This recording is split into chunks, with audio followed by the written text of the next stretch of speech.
தமிழ்நாட்டிற்கான முக்கிய ரயில் திட்டங்களுக்கு நிதி ஒதுக்கீடு பெருமளவு குறைக்கப்பட்டதால் அதிர்ச்சி. இடைக்கால பட்ஜெட்டில் 100-150 கோடி ரூபாய் என அறிவிக்கப்பட்ட திட்டங்களுக்கு வெறும் 1000 ரூபாய் மட்டுமே ஒதுக்கீடு.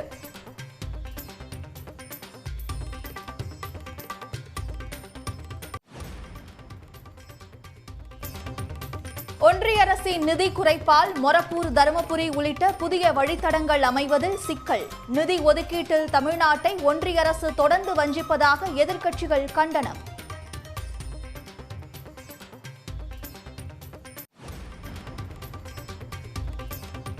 கூட்டணி ஆட்சிக்கு தயார் என அறிவித்தால் பாஜக அணியில் அதிமுக இணையலாம் என்பதா? பாஜக மாநில தலைவர் அண்ணாமலைக்கு அதிமுக முன்னாள் அமைச்சர்கள் கடும் கண்டனம்.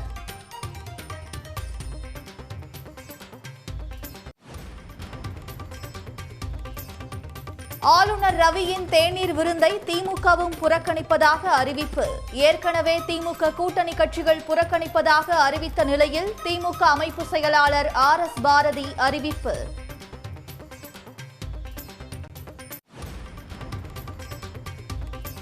மயிலாப்பூர் நிதி நிறுவன மோசடி வழக்கில் பாஜக கூட்டணி கட்சி தலைவர் தேவநாதனை சிறையில் அடைக்க உத்தரவு. வரும் 28ஆம் தேதி வரை நீதிமன்ற காவலில் அடைக்க சென்னை டான்பிட் நீதிமன்றம் ஆணை.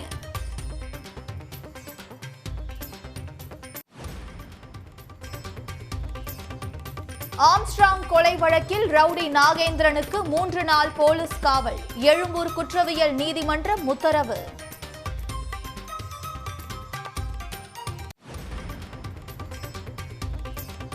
கொடைக்கானல் சுற்றுவட்டார பகுதிகளில் 2 மணி நேரத்திற்கு மேலாக கனமழை. வெள்ளி அருவியில் ஏற்பட்ட திடீர் வெள்ளத்தால் ஆர்ப்பரித்து கொட்டிய தண்ணீர்.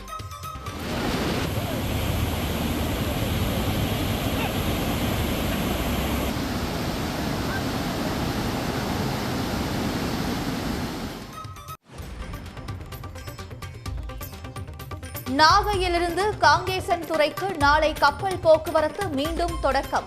சாதாரண வகுப்பு கட்டணம் 5000 ரூபாயும், சொகுசு வகுப்பு கட்டணம் 7500 ரூபாயாகவும் நிர்ணயம்.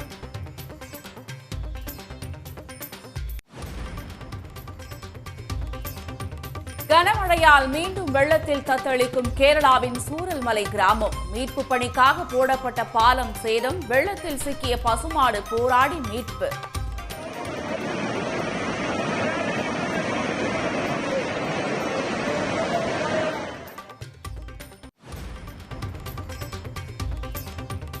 அதானி குழுமத்திற்காக ஏற்றுமதி விதிகளில் திருத்தம் செய்யப்பட்டதற்கு காங்கிரஸ் கண்டனம். தனக்கு நெருக்கமானவர்களுக்கு பிரதமர் மோடி மின்னல் வேகத்தில் சலுகை வழங்குவதாக ஜெயராம் ரமேஷ் குற்றச்சாட்டு.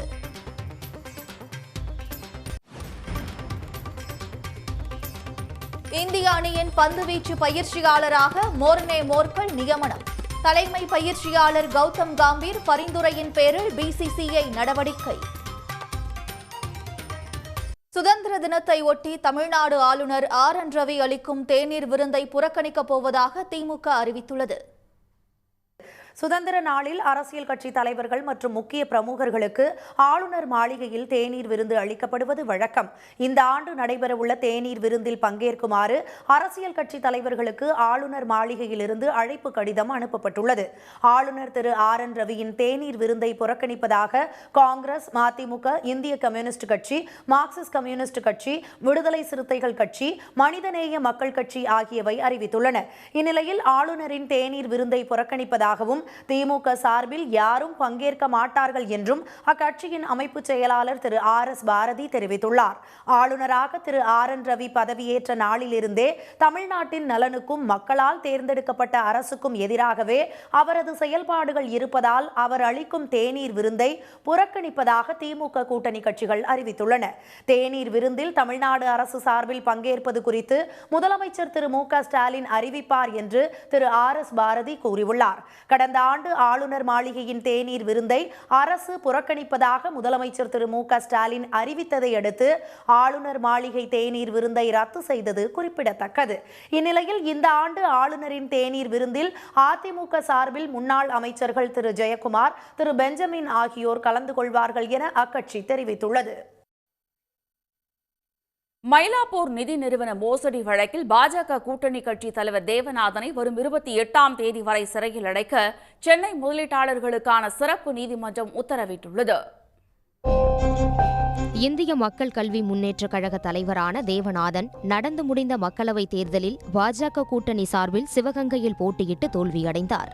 அவர் தலைவராக உள்ள மயிலாப்பூர் இந்து சாசுவத நிதி நிறுவனத்தில் பல கோடி ரூபாய்க்கு மேல் மோசடி செய்ததாக எழுந்த புகார் பரபரப்பை ஏற்படுத்தியுள்ளது. 144 முதலீட்டாளர்களிடம் 24 கோடி ரூபாயை பெற்று ஏமாற்றியதாக அளிக்கப்பட்ட புகாரை தொடர்ந்து தேவநாதன், இயக்குநர்கள் குணசீலன், மகிமைநாதன் ஆகிய 3 பேர் மீதும் கூட்டு சதி, ஏமாற்றுதல், நம்பிக்கை மோசடி உள்ளிட்ட 5 பிரிவுகளின் கீழ் போலீசார் வழக்கு பதிவு செய்துள்ளனர். கவர்ச்சிகரமான திட்டங்களில் ஆண்டுக்கு 8 முதல் 12% வரை வட்டி தருவதாக பணத்தை பெற்று முதலீட்டு தொகை முதிர்வு பெற்ற பிறகும் பணத்தை திருப்பித் தரவில்லை என்பது புகார் ஆகும். பாதிக்கப்பட்டவர்கள் அளித்த புகாரின் பேரில் தேவநாதன், அவருக்கு உடந்தையாக இருந்த குணசீலன், மகிமைநாதன் ஆகியோர் கைது செய்யப்பட்டார். பின்னர் அவர்கள் சென்னை உயர்நீதிமன்ற வளாகத்தில் உள்ள முதலீட்டாளர்களுக்கான சிறப்பு நீதிமன்றத்தில் நீதிபதி வாலண்டினா முன்பு ஆஜர்படுத்தப்பட்டனர். அப்போது தேவநாதன் தரப்பில் ஆஜரான வழக்கறிஞர் வட்டி மட்டுமே வழங்கவில்லை என்றுதான் புகார் அளிக்கப்பட்டிருப்பதாகவும் 100 கோடி ரூபாய் முதலீட்டாளர்களுக்கு இதுவரை வழங்கப்பட்டிருப்பதாகவும் வாதிட்டார். இதனை அடுத்து தேவநாதன் உள்ளிட்ட 3 பேரையும் வரும் 28ஆம் தேதி வரை சிறையில் அடைக்க நீதிபதி உத்தரவிட்டார். நிதி நிறுவனத்தின் மற்றொரு இயக்குநர் சாலமன் மோகன்தாஸ் என்பவரை போலீசார் தேடி வருகின்றனர். நண்பர் அதானியின் நலன்களை பேணுவதில் மின்னல் வேகத்தில் பிரதமர் மோடி செயல்படுவதாக காங்கிரஸ் குற்றம் சாட்டியுள்ளது. ஆஸ்திரேலியாவிலிருந்து நிலக்கரி இறக்குமதி செய்யும் அதானி குழுமம் ஜார்க்கண்டில் உள்ள நிறுவனம் மூலம் மின்சாரம் உற்பத்தி செய்து வங்கதேசத்திற்கு விற்பனை செய்தது சர்ச்சையை ஏற்படுத்தியது. வங்கதேசத்தில் மக்கள் புரட்சி வெடித்து அரசியல் நிலையற்ற தன்மை நிலவி வரும் நிலையில் அங்கு மின்சாரத்தை விற்பனை செய்வதில் அதானி நிறுவனத்திற்கு சிக்கல் ஏற்பட்டுள்ளது. இந்நிலையில் வங்கதேசத்திற்கு அனுப்ப வேண்டிய மின்சாரத்தை அதானி நிறுவனம் இந்தியாவிலேயே விற்பனை செய்ய மின்திட்ட விதிகளில் மத்திய அரசு திருத்தம் செய்துள்ளது. இது தொடர்பான ஆணையை எக்ஸ் தளத்தில் பகிர்ந்துள்ள காங்கிரஸ் பொதுச் செயலாளர் ஜெயராம் ரமேஷ் மத்திய அரசின் செயல்பாட்டை கடுமையாக விமர்சித்துள்ளார். டெம்போவாலா என அதானியை மறைமுகமாக குறிப்பிட்டுள்ள அவர், தம்மை கடவுளாக கருதி கொள்ளும் பிரதமர் மோடி தமக்கு பிரியமானவரின் நலன்களை பேணுவதில் மின்னல் வேகத்தில் செயல்படுவதாக குற்றஞ்சாட்டியுள்ளார். எக்ஸ் தளத்தில் ஜெயராம் ரமேஷ் விடுத்துள்ள மற்றொரு பதிவில், குஜராத்தில் அதானி போர்ட்ஸ் நிறுவனத்தின் ஏகபோகத்தை பாதுகாக்க அம்மாநில பாஜக அரசு பாடுபடுவது குறித்து நாடாளுமன்ற கூட்டுக்குழு விசாரணை நடத்த வேண்டும் என வலியுறுத்தியுள்ளார்.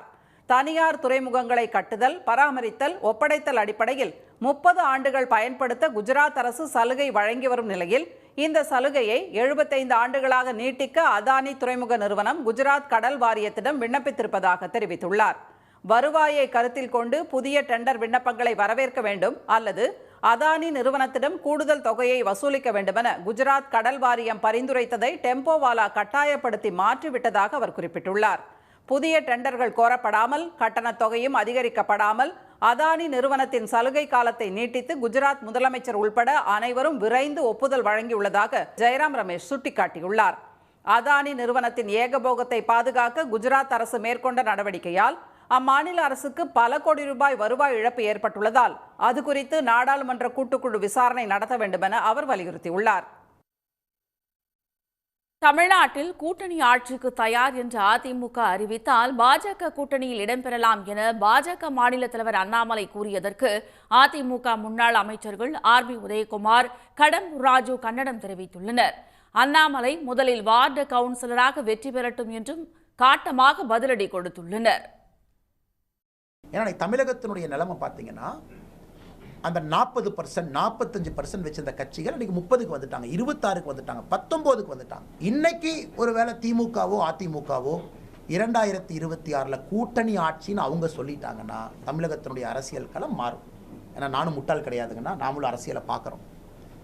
இது மாறணும், வேற மாதிரி அரசியல் அதிமுகவோ திமுகவோ கையில் எடுக்கணும், அவங்க கூட்டணி ஆட்சிங்கிற வார்த்தையை பயன்படுத்தணும். திமுக பயன்படுத்த போகிறது கிடையாது. அதிமுகவை பற்றி எனக்கு தெரியல.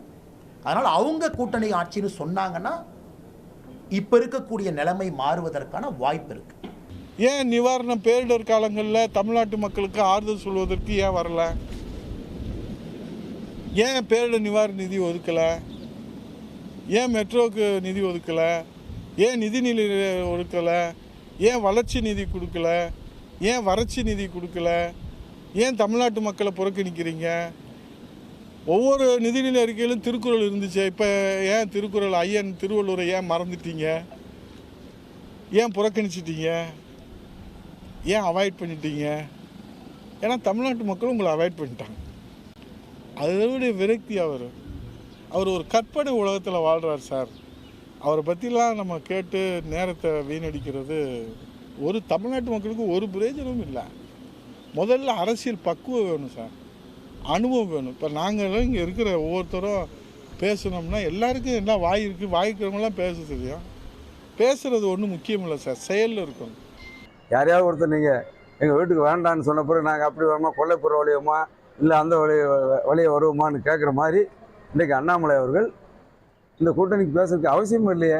எங்களுடைய பொதுச்செயலாளர் தெளிவாக 2026 தேர்தலில் நாங்கள் பாஜகவோட கூட்டணி இல்லை என்று சொல்லிவிட்டார். இது அண்ணாமலையுடைய இந்த கருத்து எதை காட்டுகிறது என்று சொன்னால், பாராளுமன்ற தேர்தலில் ஏற்பட்ட தோல்வி, அண்ணாமலை எடுத்த தவறான முடிவால் இன்றைக்கு பாஜக மத்தியிலேயே கூட்டணி ஆட்சி செல்கின்ற நிர்பந்தம் ஏற்பட்டது. இன்றைக்கு மத்தியில் உள்ள அங்கே டெல்லியில் உள்ள தலைமையில் உள்ள பாஜக நிர்வாகிகள்லாம் இன்றைக்கி அண்ணாமலையை கடிந்து கொண்டதால் வேறு வழி இல்லாமல் இப்படிப்பட்ட கருத்துக்களை தெரிவிக்கின்றார். இந்த கருத்துக்கும் அண்ணாதிமுக சம்மந்தமே இல்லை. ஆம்ஸ்ட்ராங் கொலை வழக்கில் கைது செய்யப்பட்டுள்ள ரவுடி நாகேந்திரன் மற்றும் அவரது மகன் அஸ்வத்தாமன் இருவரிடமும் ஒரே நேரத்தில் போலீசார் விசாரணை மேற்கொள்கின்றனர். அதற்காக மகனை தொடர்ந்து தந்தையையும் 3 நாள் காவலில் எடுத்துள்ளனர். இதுகுறித்து விவரிக்கின்றது இந்த செய்தி தொகுப்பு.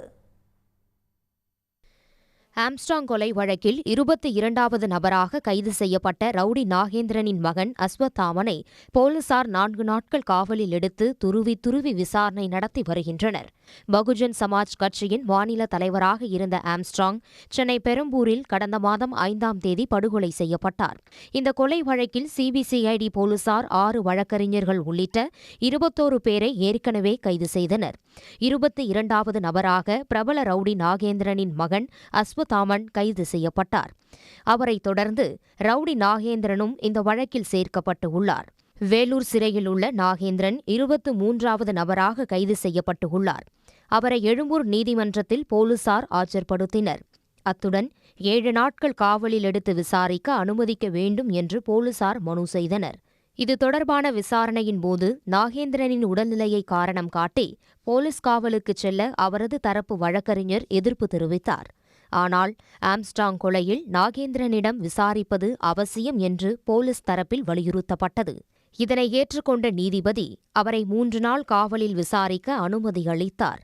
இதனையடுத்து நாகேந்திரனை பலத்த பாதுகாப்புடன் அழைத்துச் சென்ற போலீசார் விசாரணை நடத்தி வருகின்றனர். ரவுடி நாகேந்திரனை மருத்துவ சிகிச்சைக்காக தனியார் மருத்துவமனைக்கு கொண்டு வரும் போதெல்லாம் தனது மகன் அஸ்வத்தாமனுக்கு ஆம்ஸ்ட்ராங்கை கொலை செய்வது தொடர்பாக ஸ்கெட்ச் போட்டு கொடுத்ததாக போலீசாரிடம் அஸ்வத்தாமன் வாக்குமூலம் அளித்திருப்பதாக கூறப்படுகிறது. எனவே இது தொடர்பாக தந்தை மகன் இருவரிடமும் போலீசார் விசாரணை நடத்தி வருகின்றனர். ரியல் எஸ்டேட் தொழிலில் மோதல் ஏற்பட்டதா அல்லது தொழில் நிறுவனங்களிலிருந்து மாதந்தோறும் மாமூல் வசூலிப்பதற்கு ஆம்ஸ்ட்ராங் இடைஞ்சலாக இருந்தாரா? அவரால் உங்களுக்கு எவ்வளவு பொருளாதார இழப்பு ஏற்பட்டது? எந்த விவகாரத்தில் அவருடன் மோதல் போக்கு ஏற்பட்டது? எத்தனை ஆண்டுகளாக உங்கள் தரப்புக்கும் ஆம்ஸ்ட்ராங் தரப்புக்கும் முன் விரோதம் இருந்தது? நாகேந்திரன் சிறையில் இருந்தபடியே ஆம்ஸ்ட்ராங்கை மிரட்டியது உண்மையா? துப்பாக்கியை காட்டி ஆம்ஸ்ட்ராங் மிரட்டப்பட்டாரா? கொலையாளிகளை ஒருங்கிணைத்தீர்களா? அவர்களுக்கு பண விநியோகம் செய்யப்பட்டதா என்பது உள்ளிட்ட 100க்கும் மேற்பட்ட கேள்விகளை போலீசார் கேட்டு வருகின்றனர். தந்தை மகன் இருவரிடமும் நடத்தப்படும் விசாரணையின் மூலம் ஆம்ஸ்ட்ராங் கொலை சதியின் முழு பின்னணியை வெளியே கொண்டுவர போலீசார் முனைப்பு காட்டி வருகின்றனர். தமிழ்நாடு முழுவதும் கிராமப்புறம் மற்றும் பட்டியலின மக்கள் வசிக்கும் பகுதியில் உள்ள கோயில்களில் திருப்பணி மேற்கொள்ள 50 கோடி ரூபாயை முதலமைச்சர் மு.க. ஸ்டாலின் வழங்கினார். 2023-24 நிதியாண்டில் இந்து சமய அறநிலையத்துறை சார்பில் கிராமப்புறம் மற்றும் ஆதிதிராவிடர் பழங்குடியினர் வசிக்கும் பகுதிகளில் தலா 1250 கோயில்கள் தேர்வு செய்யப்பட்டுள்ளன. அவற்றின் திருப்பணிகளுக்காக தலா 2 லட்சம் ரூபாய் வீதம் 50 கோடி ரூபாய் வழங்கப்படுவதன் அடையாளமாக முதலமைச்சர் மு.க. ஸ்டாலினிடம் 12 கோயில்களின் நிர்வாகிகள் வரைவோலைகளை பெற்றுக் கொண்டனர். இதேபோல தலைமைச் செயலகத்தில் நடந்த நிகழ்ச்சியில் ஆதி திராவிடர் வீட்டு வசதி கழகத்தின் சார்பில் 80 கோடி ரூபாய் செலவில் கட்டப்பட்ட விடுதிகள், பள்ளி மற்றும் சமுதாய கூட கட்டடங்களை காணொலி வாயிலாக முதலமைச்சர் திறந்து வைத்தார்.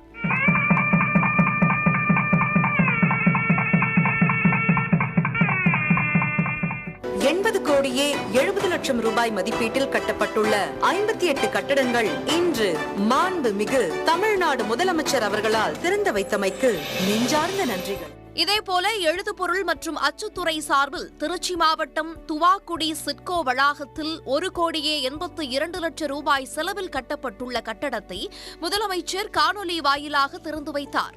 இதனிடையே தேசிய அளவில் சிறந்த கூட்டுறவு சர்க்கரை ஆலைக்காக பெற்ற பரிசை முதலமைச்சர் மு.க.ஸ்டாலினிடம் காண்பித்து அமைச்சர் MRK பன்னீர்செல்வம் வாழ்த்து பெற்றார். வனத்துறை சார்பில் மேம்படுத்தப்பட்ட ஏலகிரி, ஜலகம்பாறை சமுதாயம் சார்ந்த சூழல் சுற்றுலா தடம் உள்ளிட்ட திட்டங்களையும் காணொலி வாயிலாக முதலமைச்சர் தொடங்கி வைத்தார். முன்னதாக TNPSC மூலம் அரசு பணிகளுக்கு தேர்வானவர்களுக்கு முதலமைச்சர் மு.க.ஸ்டாலின் பணி நியமன ஆணைகளை வழங்கினார். குரூப் 2A பணிக்கான நெடுஞ்சாலைத்துறை உதவியாளர் பணியிடத்திற்கு 180 பேர் தேர்வு செய்யப்பட்டுள்ளனர். விழுப்புரம் மாவட்டம் கண்டாச்சிபுரம் அருகே சூலப்பிடாரியம்மன் ஆலய திருவிழாவில் தேர் சரிந்து விழுந்த விபத்தில் நல்வாய்ப்பாக அசம்பாவிதம் தவிர்க்கப்பட்டது. கண்டாச்சிபுரம் அருகே உள்ள கடையம் கிராமத்தில் சூலப்பிடாரியம்மன் ஆலய தேர் திருவிழா இன்று நடைபெற்றது. திருவிழாவில் சுமார் 45 அடி உயர தேரினை 100க்கும் மேற்பட்டவர்கள் தூக்கிக் கொண்டு கிராமம் முழுவதும் 3 முறை சுற்றி வருவது வழக்கம். இந்த நிலையில் நேற்று இரவு தூக்கப்பட்ட தேரானது இன்று காலை முற்றத்திற்கு வரும்போது தேர் தூக்கிய பக்தர்களின் கால் தடுமாற்றத்தால் சரிந்து விழுந்தது. இந்த விபத்தில் நல்வாய்ப்பாக பொதுமக்கள் யாருக்கும் எந்த பாதிப்பும் ஏற்படவில்லை. தேர் தூக்கி சென்ற சிலருக்கு மட்டும் சிறு காயங்கள் ஏற்பட்டன.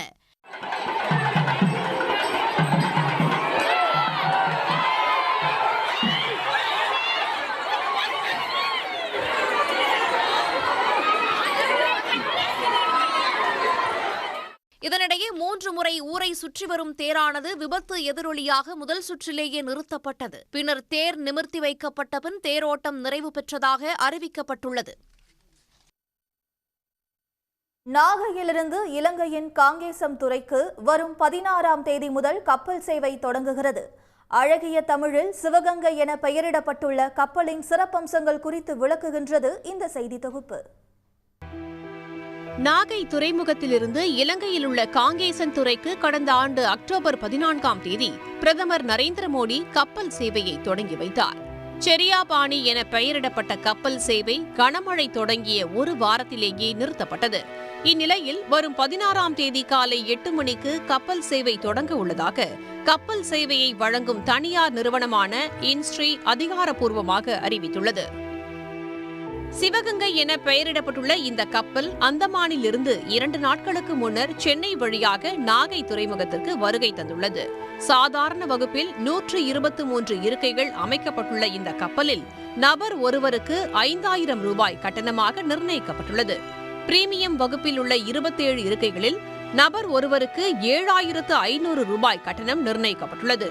முழுவதுமாக குளிர்சாதன வசதி செய்யப்பட்டதுடன் தொலைக்காட்சி உள்ளிட்ட வசதிகளும் செய்யப்பட்டுள்ளன. சாம்பார் சாதம், தயிர் சாதம் தொடங்கி நூடுல்ஸ் வரை விற்பனை செய்யப்படும் உணவகமும் அமைக்கப்பட்டுள்ளது. குளிர்சாதன வசதி செய்திருக்கின்றோம். அதைவிட அவங்களுடைய பேகேஜஸ், அவங்களுடைய பேக்ஸ் எல்லாத்தையும், பொதிகளை எல்லாத்தையும் வைக்கிறதுக்கு தனியான ஒரு இடம் கொடுத்துருக்கின்றோம். கப்பலில் ரெடி டு ஈட் ஃபுட்டும் இருக்குது. முதல் ஆர்டர் பண்ணி சாப்பிட்றதுக்கு காலை சாப்பாடு இருந்ததுக்கும் அதுக்குண்டான வசதிகளை நாங்கள் செய்திருக்கின்றோம். நாகையிலிருந்து காலை 8 மணிக்கு பயணத்தை தொடங்கும் சிவகங்கை கப்பல் 4 மணி நேரத்தில் இலங்கை காங்கேசன் துறையை அடையும் என்றும், இலங்கையிலிருந்து மதியம் 2 மணிக்கு புறப்படும் கப்பல் மாலை 6 மணிக்கு நாகையை வந்தடையும் என்றும் தெரிவிக்கப்பட்டுள்ளது. போட்டு இது நல்ல ஸ்பீடு போட்டு நல்ல ஸ்பீடாக போகும். கிட்டத்தட்ட நம்ம ஒரு 25 கிலோமீட்டர் ஸ்பீடில் போகும். நல்ல காம் வெதருக்கு நல்ல ஒரு ஃபெசிலிட்டி, சேஃப்டி, அது மாதிரி எல்லாமே அரேஞ்ச் பண்ணியிருக்கோம். Personal life jacket, life raft, rescue போட்டு எல்லா பாதுகாப்பு சாதனங்களும் இருக்குது. இதுவரை 50க்கும் மேற்பட்டோர் முன்பதிவு செய்துள்ளதாக தெரிவித்துள்ள கப்பல் சேவை வழங்கும் நிர்வாகம் sailinstry.com என்ற இணையதளத்தில் டிக்கெட் முன்பதிவு செய்து கொள்ள ஏற்பாடு செய்யப்பட்டுள்ளதாகவும் தெரிவித்துள்ளது. மிக பிரம்மாண்டமாக இருக்கக்கூடிய இந்த சிவகங்கை கப்பல் போக்குவரத்து சேவையானது வருகின்ற 16ஆம் தேதி தொடங்க இருக்கிறது. பிரதமர் நரேந்திர மோடியால் தொடங்கப்பட்ட இந்த கப்பல் போக்குவரத்து சேவையானது பாதியிலேயே நிறுத்தப்பட்ட நிலையில் மீண்டும் தொடங்கியிருப்பது சுற்றுலாவாசிகள் மட்டுமில்லாமல் வர்த்தக ரீதியாக இருக்கக்கூடிய தொழிலதிபர்கள் மத்தியிலும் வரவேற்பை பெற்றுள்ளது. சன் செய்திகளுக்காக நாகையிலிருந்து சகாதேவன். சுதந்திர தினம் மற்றும் வார விடுமுறையை ஒட்டி சொந்த ஊர்களுக்கு மக்கள் அதிக அளவில் செல்வதால் தமிழ்நாட்டின் பல்வேறு வழித்தடங்களில் விமான கட்டணம் 2 மடங்காக உயர்ந்துள்ளது. 78வது சுதந்திர தின விழாவை ஒட்டி நாளை அரசு விடுமுறை நாளாகும். இதனால் வார இறுதி நாட்களை சொந்த ஊர்களில் செலவிடும் வகையில் குடும்பத்துடன் விமானத்தில் பயணிக்கும் மக்களின் எண்ணிக்கை அதிகரித்துள்ளது. இந்நிலையில் சென்னையில் இருந்து மதுரை, திருச்சி, கோவை, சேலம், தூத்துக்குடி ஆகிய வழித்தடங்களில் விமான கட்டணங்கள் திடீர் என 2 மடங்காக உயர்த்தப்பட்டுள்ளது. சென்னை, மதுரை இடையே சாதாரண நாட்களில் பயணிக்க 4100 ரூபாய் கட்டணம் வசூலிக்கப்படும் நிலையில் தற்போது 2 மடங்கிற்கும் அதிகமாக 11700 ரூபாயாக உயர்ந்துள்ளது. சென்னை, தூத்துக்குடி இடையேயான விமான கட்டணம் 4300 ரூபாயில் இருந்து 10800 ரூபாயாக அதிகரிக்கப்பட்டுள்ளது. 2700 ரூபாயாக இருந்த சென்னை, சேலம் இடையேயான கட்டணம் 8300 ரூபாயாக உயர்வை கண்டிருக்கிறது. சென்னை, திருச்சி இடையே பயணிக்க 2400 ரூபாய் கட்டணம் நிர்ணயிக்கப்பட்டிருந்த நிலையில் இப்போது 7200 ரூபாய் வசூலிக்கப்படுகிறது. சென்னையில் இருந்து விமானத்தில் கோவை செல்ல சாதாரண நாட்களில் 3400 ரூபாய் கட்டணம் செலுத்த வேண்டும். அது தற்போது 5350 ரூபாயாக அதிகரிக்கப்பட்டுள்ளது. விமான கட்டணங்கள் 2 மடங்கு உயர்த்தப்பட்டிருந்தாலும் அது பற்றி அதிகம் கவலைப்படாத தமிழ்நாட்டு பயணிகள் விடுமுறை நாட்களை சொந்த ஊரில் செலவிடும் ஆர்வத்தில் விமானங்களில் பயணம் செய்து வருகின்றனர். இந்தியாவில் விற்பனை செய்யப்படும் அனைத்து விதமான உப்பு மற்றும் சர்க்கரை பிராண்டுகளிலும் பிளாஸ்டிக் நுண்துகள்கள் கலந்திருப்பது ஆய்வின் மூலம் வெளிச்சத்திற்கு வந்துள்ளது. இது பற்றிய ஒரு காட்சி தொகுப்பு. உப்பு மற்றும் சர்க்கரையில் மைக்ரோ பிளாஸ்டிக்ஸ் என்ற தலைப்பில் டாக்சிக்ஸ் லிங்க் என்ற சுற்றுச்சூழல் ஆராய்ச்சி அமைப்பு ஆய்வு நடத்தியது. அதில் நாம் தினம் பயன்படுத்தும் உப்பு மற்றும் சர்க்கரைகளில் உடல் நலத்துக்கு கேடு விளைவிக்கும் பிளாஸ்டிக் நுண் துகள்கள் கலந்துள்ள அதிர்ச்சி தகவல் வெளியாகியிருக்கிறது. தூள் உப்பு, கல் உப்பு, பாறை உப்பு உட்பட அனைத்து இந்திய நிறுவனங்களின் 10 வகை உப்புகளை ஆய்வாளர்கள் சோதனைக்கு உட்படுத்தியதில் எல்லா உப்புகளிலும் பிளாஸ்டிக் துகள்கள் இருப்பது கண்டறியப்பட்டுள்ளது. அதிகபட்சமாக அயோடைஸ்ட் உப்பில் 1 கிலோவில் சராசரியாக 89.15 நுண் பிளாஸ்டிக் துகள்கள் இருப்பது தெரியவந்துள்ளது. குறைந்த அளவாக பாறை உப்பில் கிலோவுக்கு சராசரியாக 6.7 நுண் பிளாஸ்டிக் துகள்கள் இருப்பது கண்டுபிடிக்கப்பட்டுள்ளது. அயோடின் கலந்த உப்பில் பிளாஸ்டிக் பல வண்ணங்களில் மெல்லிய நார் மற்றும் படலம் வடிவில் இருப்பது கண்டறியப்பட்டுள்ளது. அதேபோல் ஆன்லைன் மற்றும் உள்ளூர் சந்தைகளில் இருந்து வாங்கப்பட்ட 5 வகையான சர்க்கரைகளை ஆராய்ச்சியாளர்கள் சோதித்தனர். இதன் முடிவில் ஒவ்வொரு கிலோ சர்க்கரை மாதிரிகளிலும் சராசரியாக 11.85 முதல் 68.25 பிளாஸ்டிக் நுண் துகள்கள் கலந்திருப்பது உறுதியாகி உள்ளது. ஒரு பிளாஸ்டிக் நுண் துகளின் அளவு 0.1 மில்லிமீட்டர் முதல் 5 மில்லிமீட்டர் வரை இருப்பதாக கூறப்பட்டுள்ளது. வீடுதோறும் பயன்படுத்தப்படும் உப்பு மற்றும் சர்க்கரை பிராண்டுகளில் பிளாஸ்டிக் நுண் துகள்கள் கலந்திருக்கும் தகவல் அதிர்வலைகளை ஏற்படுத்தியிருக்கிறது. திருவண்ணாமலை மாவட்டம் வந்தவாசி சுற்றுவட்டார பகுதிகளில் மழை வெள்ளத்தில் மூழ்கி சேதமடைந்த நெற்பயிர்களுக்கு உரிய இழப்பீடு வழங்க வேண்டும் என்று விவசாயிகள் கோரிக்கை விடுத்துள்ளனர். வந்தவாசி மற்றும் அதனை சுற்றியுள்ள கிராமங்களில் விட்டுவிட்டு கனமழை பெய்து வருவதால் அங்குள்ள ஓசூர் கிராமத்தில் ஏரி நிரம்பி கலங்கள் வழியாக உபரிநீர் திறந்துவிடப்படுகிறது. இதனால் வழூர், முடூர், நல்லூர், கொண்டையாகுப்பம் உள்ளிட்ட கிராமங்களில் 900 ஏக்கரில் சாகுபடி செய்யப்பட்டு அறுவடைக்கு தயாராக இருந்த நெற்பயிர்கள் வெள்ளத்தில் மூழ்கின. சில நெற்கதிர்கள் அழுகி உள்ளதுடன் நாற்றாக முளைத்து வருவதால் விவசாயிகள் மிகுந்த வேதனை அடைந்துள்ளனர். ஏக்கரை நிலம் இருக்குது. நாங்கள் குண்டு நெல் பயிர் வச்சுக்கிறோம். அது வெள்ளாமை செய்ய அறுவடை செய்ய டைமில் மழை பெஞ்சு 3 நாளாக இதுவாக வேஸ்ட்டாக போச்சு, அழுகி போச்சு. இப்போ நாங்கள் அதை போட்ட மகசூல் கூட எடுக்க முடியாது. எங்களுது போனது இல்லாத எங்கள் ஊரில் சேர்ந்தவங்க 40 ஏக்கராவும் இதாக தண்ணியில் போயிடுச்சு. நான் மட்டும் ஒரு 12 ஏக்கரா நெல் பயிர் வச்சு அறுவடைக்கு தயாராக இருந்தது. ஒரு 11 நாளாக நைட்டில் வெடிகாலமாக மழை பெஞ்சு முட்டிங்கால் தண்ணி மேலே தேங்கி மொத்தமே அழுவி நாற்று முளைஞ்சிச்சு. பின்னாடி பிடிங்காந்து வச்சுன்னுக்கிறோம். அதே போல் எண்ணெய் பக்கத்துலேயும் ஒரு 75 ஏக்கருக்கு மேலே அறுவடைக்கு தயாரானது மொத்தமே இதே போல் இதுவாகிடுச்சு. அது அரசாங்கத்தை நம்பி தான் நாங்கள் இருக்கிறோம். அரசாங்கம் தான் எங்களை கை தூக்கி விடணும். மழைநீர் வெளியேற கால்வாய் இல்லாததால் வயலில் மழைநீர் தேங்குவதாக கூறும் விவசாயிகள், இதனால் ஏக்கருக்கு 40,000 ரூபாய் வரை இழப்பு ஏற்பட்டிருப்பதாக கவலை தெரிவிக்கின்றனர். வேளாண் துறை அதிகாரிகள் நேரில் ஆய்வு செய்து தங்களுக்கு உரிய நிவாரணம் வழங்க வேண்டும் என்று கோரிக்கை விடுத்துள்ளனர். 3 ஆண்டுகளாக தற்காலிக வளாகத்தில் செயல்படும் மதுரை எய்ம்ஸ் மருத்துவக் கல்லூரியில் பயிலும் 30க்கும் மேற்பட்ட மாணவர்களை பயிற்சிக்காக மராட்டிய மாநிலம் நாக்பூருக்கு அனுப்ப நிர்வாகம் முடிவு செய்துள்ளது. தேவையான வசதிகளை மதுரையில் செய்து தராமல் 1500 கிலோமீட்டர் தொலைவுக்கு மாணவர்களை அனுப்புவது அவர்களை வஞ்சிக்கும் செயல் என கல்வியாளர்கள் கண்டனம் தெரிவித்துள்ளனர். 2015 அறிவிக்கப்பட்ட மதுரை எய்ம்ஸ் மருத்துவக் கல்லூரிக்கு 2019 பிரதமர் மோடி அடிக்கல் நாட்டிய போதும் இன்று வரை கட்டிடம் கட்டி முடிக்கப்படவில்லை. ஒன்றிய அரசு திட்டமிட்டு தாமதிப்பதாக விமர்சனம் எழுந்த நிலையில் கட்டிடமே கட்டாமல் கடந்த 2021 மதுரை எய்ம்ஸ் மருத்துவக் கல்லூரிக்கான மாணவர் சேர்க்கையை ஒன்றிய அரசு தொடங்கியது. ஆண்டுக்கு 50 பேர் என கடந்த 3 ஆண்டுகளில் 150 மாணவர்கள் சேர்க்கப்பட்டு ராமநாதபுரம் அரசு மருத்துவக் கல்லூரி வளாகத்தில் தற்காலிகமாக மதுரை எய்ம்ஸ் மருத்துவக் கல்லூரி செயல்பட்டு வருகிறது. இந்நிலையில் இங்கு முதல் பேட்சில் சேர்ந்த மருத்துவ மாணவர்களை பயிற்சிக்காக மராட்டிய மாநிலம் நாக்பூருக்கு அனுப்ப உள்ளதாக மதுரை எய்ம்ஸ் இயக்குனர் ஹனுமந்தராவ் கூறியுள்ளார். வரும் கல்வியாண்டில் கூடுதலாக 50 மாணவர்களை கொண்ட 4வது பேட்சிற்கு வகுப்புகள் தொடங்கப்பட உள்ளதால் தற்போது 4ஆம் ஆண்டு படிக்கும் மாணவர்கள் தனியார் விடுதிக்கு மாற்றப்பட உள்ளதாகவும் அவர் கூறியுள்ளார்.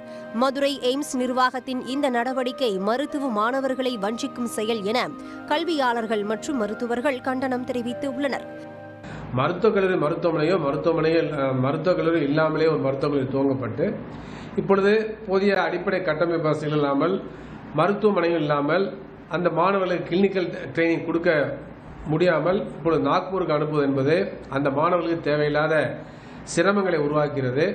இதனால் நாக்பூரில் படித்துக் கொண்டிருக்கக்கூடிய மாணவர்களும் பாதிப்பு ஏற்படும். என்று சொன்னால் பேராசிரியர் மாணவர் விகிதம்லாம் நிர்ணயிக்கப்பட்டிருக்கிறது. அவ்வாறு இருக்கின்ற பொழுது கூடுதலாக அவர்கள் போகின்ற பொழுது அந்த மாணவர்கள் பாதிப்பு ஏற்படும். அதேபோல இந்த மாணவர்களும் போதிய அளவுக்கு கற்றுக்கொள்ள முடியாத ஒரு நிலை ஏற்படும். இப்படிப்பட்ட குழப்பங்களுக்கெல்லாம் ஒன்றிய அரசு தான் காரணம். இந்த கல்லூரிக்கு பேராசிரியர்கள் நியமனம் செய்ய வேண்டியது மொத்தம் 183 பேராசிரியர்களை நியமனம் செய்ய வேண்டும். ஆனால் நியமிக்கப்பட்டிருப்பதோ வெறும் 53 என்கிற செய்தி அதிர்ச்சியை உருவாக்கி இருக்கிறது. எனவே இங்கே எய்ம்ஸ் உருவாக்கப்பட்டிருக்கிறது என்று வருகிற போது மகிழ்ச்சி அடைந்த மக்கள் அந்த எய்ம்ஸ் கல்லூரியை செயல்படுத்துவதற்கு ஒன்றிய அரசாங்கம் திறம்பட செயல்படவில்லை என்பதைத்தான் இந்த நியமனங்களில் இருந்து நாம் பார்க்க வேண்டியிருக்கிறோம். இதனிடையே மதுரை எய்ம்ஸ் மருத்துவக் கல்லூரிக்கு அனுமதிக்கப்பட்ட 183 பேராசிரியர் பணியிடங்களில் 53 இடங்களை மட்டுமே ஒன்றிய அரசு நிரப்பியுள்ளது தெரியவந்துள்ளது. ஆசிரியர் அல்லாத 911 பணியிடங்களிலும் வெறும் 43 இடங்கள் மட்டுமே நிரப்பப்பட்டுள்ளன. இதன் மூலம் தற்காலிக வளாகத்தில் கூட மதுரை எய்ம்ஸ் மாணவர்களுக்கு தரமான கல்வியை வழங்க ஒன்றிய அரசு முன்வரவில்லை என விமர்சனம் எழுந்துள்ளது. இதுவரை கட்டி முடிக்கப்படாத மதுரை எய்ம்ஸ் மருத்துவக் கல்லூரியில் முதலாக சேர்ந்த 50 மாணவர்கள் எய்ம்ஸ் கல்லூரியை பார்க்காமலேயே மருத்துவ படிப்பை முடித்து பட்டம் பெற இருப்பது குறிப்பிடத்தக்கது. மதுரை எய்ம்ஸ் கட்டுமான பணியில் தாமதம் இல்லை என்று நிர்வாக இயக்குநர் ஹனுமந்தராவ் விளக்கம் அளித்துள்ளார். மதுரை எய்ம்ஸ் மாணவர்களை நாக்பூருக்கு அனுப்ப நிர்வாகம் முடிவு செய்ததற்கு எதிர்ப்பு கிளம்பிய நிலையில் மாணவர்களுக்கு மருத்துவ சிகிச்சை அனுபவம் கிடைக்க வேண்டும் என்பதற்காக இந்த நடவடிக்கை எடுக்கப்பட்டுள்ளதாக ஹனுமந்தராவ் தெரிவித்துள்ளார். 18 மாதங்களில் முதற்கட்ட கட்டுமான பணிகள் நிறைவு பெறும் என்றும் குறிப்பிட்டுள்ளார். மதுரை எய்ம்ஸ் மருத்துவமனையின் 183 பணியிடங்கள் தேவையின் அடிப்படையில் விரைவில் நிரப்பப்படும் என்றும் பேராசிரியர்கள் பற்றாக்குறை இல்லை என்றும் நிர்வாக இயக்குநர் ஹனுமந்தராவ் கூறியுள்ளார். கொடைக்கானல் சுற்றுவட்டார பகுதிகளில் 2 மணி நேரத்திற்கு மேலாக கொட்டிய கனமழையால் வெள்ளி அருவியில் வெள்ளப்பெருக்கு ஏற்பட்டு தண்ணீர் ஆர்ப்பரித்து கொட்டுகிறது. கொடைக்கானல் நகர் பகுதிகளில் கடந்த 2 நாட்களில் 11 சென்டிமீட்டர் மழை அளவு பதிவானது.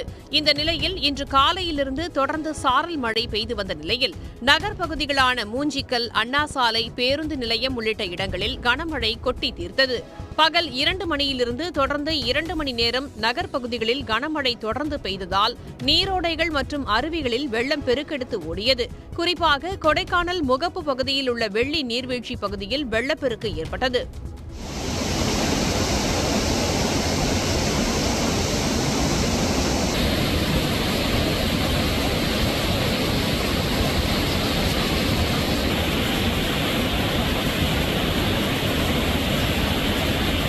மேலும் கொடைக்கானல் மலை சாலைகளான பழனி மற்றும் வத்தலக்குண்டு பிரதான சாலைகளிலும் கனமழை கொட்டியதால் பலவீனமான மரங்களை அகற்ற வேண்டும் என்ற கோரிக்கை எழுந்துள்ளது.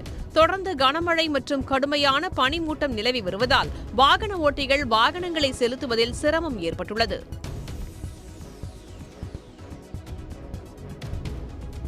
அனைத்து சாதியினரும் அர்ச்சகர் ஆகலாம் திட்டம் நடைமுறைக்கு வந்து 3 ஆண்டுகள் நிறைவடைந்ததை ஒட்டி முன்னாள் முதலமைச்சர் கலைஞர் நினைவிடத்தில் தேவாரம், திருவாசகம் பாடி அர்ச்சகர்கள் மரியாதை செலுத்தினர். கடந்த 2021ஆம் ஆண்டு ஆகஸ்ட் 14ஆம் தேதியன்று முதல் கட்டமாக பயிற்சி பெற்ற 24 அர்ச்சகர்களுக்கு பணி நியமன ஆணையை முதலமைச்சர் மு.க.ஸ்டாலின் வழங்கினார். ஆணை பெற்று 3 ஆண்டுகள் நிறைவு பெற்றதை ஒட்டி சென்னை மெரினாவில் உள்ள கலைஞர் நினைவிடத்தில் அர்ச்சகர்கள் மரியாதை செலுத்தினர்.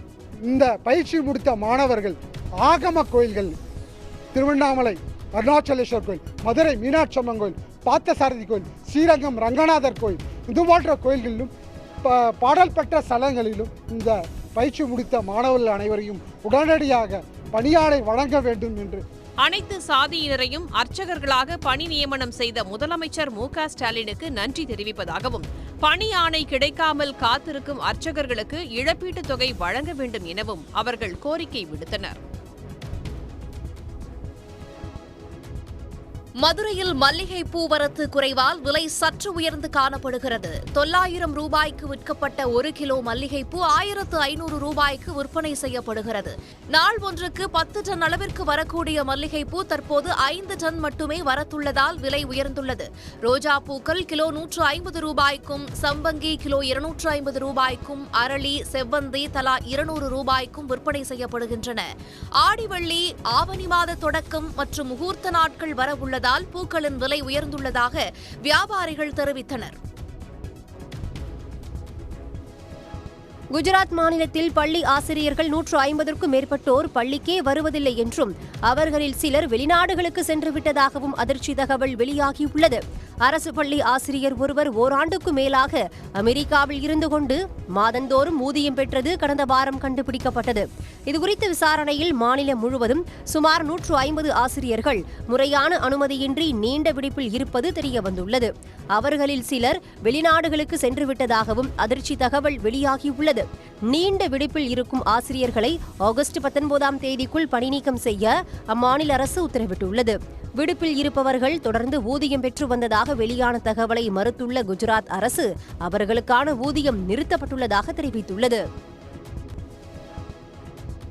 இந்திய கிரிக்கெட் அணியின் பந்துவீச்சு பயிற்சியாளராக தென்னாப்பிரிக்க முன்னாள் வேகப்பந்து வீச்சாளர் மோர்னே மோகல் நியமிக்கப்பட்டார்.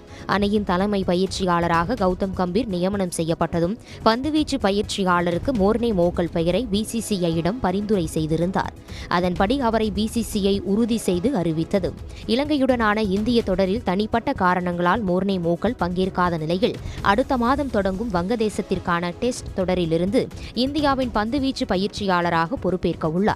ஐபிஎல் தொடரில் கொல்கத்தா அணியில் கம்பீர் தலைமையில் விளையாடிய மோர்னே மோகல் ஓய்வுக்கு பிறகு லக்னோ அணியின் பயிற்சியாளராக இருவரும் இணைந்து செயல்பட்டனர். தென்னாப்பிரிக்காவை சேர்ந்த மோர்னே மோகல் டெஸ்ட் போட்டிகளில் 309 விக்கெட்களையும் ஒருநாள் கிரிக்கெட்டில் 188 விக்கெட்களையும் வீழ்த்தியுள்ளார்.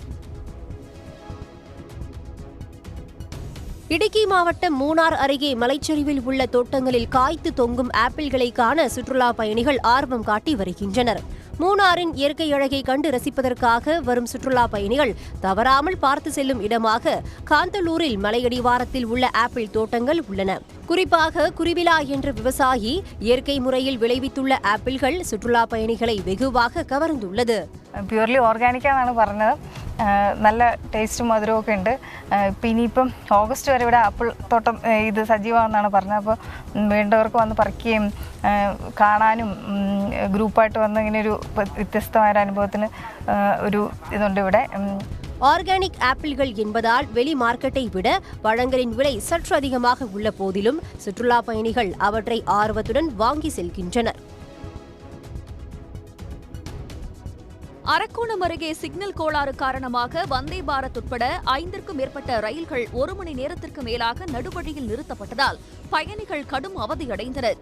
திருவாலங்காடு மோசூர் இடையே சிக்னல் கோளாறு ஏற்பட்டதன் காரணமாக சென்னையில் இருந்து அரக்கோணம் வழியாக மைசூரு செல்லக்கூடிய வந்தே பாரத் எக்ஸ்பிரஸ், மைசூருவில் இருந்து அரக்கோணம் வழியாக சென்னை செல்லும் காவிரி எக்ஸ்பிரஸ் உள்ளிட்ட ரயில்கள் நடுவழியில் நிறுத்தப்பட்டன. தகவல் அறிந்து வந்த ரயில்வே ஊழியர்கள் 1 மணி நேரத்திற்கு பிறகு சிக்னல் கோளாறை சரி செய்தனர். இதனால் ரயில்களில் பயணித்த பொதுமக்கள் கடும் இன்னலுக்கு உள்ளாகினர். ஊதிய உயர்வு கோரி துப்புரவு பணியாளர்கள் காஞ்சிபுரம் மாநகராட்சி அலுவலகம் அருகே சாலை மறியலில் ஈடுபட்டனர். காஞ்சிபுரம் மாநகராட்சிக்குட்பட்ட 51 வார்டுகளில் 300க்கும் மேற்பட்ட துப்புரவு பணியாளர்கள் வேலை செய்து வருகின்றனர். இவர்களுக்கு ஊதிய உயர்வு வழங்கப்படும் என 6 மாதங்களுக்கு முன்பு வாக்குறுதி அளிக்கப்பட்டதாக கூறப்படுகிறது. ஆனால் தற்போது வரை ஊதிய உயர்வு வழங்கப்படவில்லை என்று துப்புரவு தொழிலாளர்கள் புகார் தெரிவிக்கின்றனர். இதுகுறித்து பலமுறை அதிகாரிகளிடம் முறையிட்டும் உரிய நடவடிக்கை எடுக்காததால் 50க்கும் மேற்பட்ட துப்புரவு பணியாளர்கள் காஞ்சிபுரம் மாநகராட்சி அலுவலகம் அருகே சாலை மறியல் போராட்டத்தில் ஈடுபட்டனர்.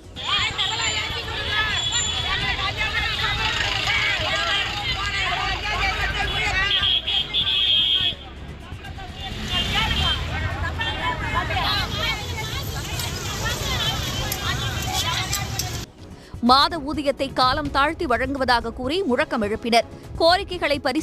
கோரிக்கைகளை பரிசீலிப்பதாக மாநகராட்சி அதிகாரிகள் உறுதியளித்ததை அடுத்து போராட்டத்தை கைவிட்டனர். சன் நியூஸ் வாட்ஸ்அப் சேனலை ஃபாலோ செய்யுங்கள். QR கோடை ஸ்கேன் செய்து சன் நியூஸோடு இணைந்திருங்கள்.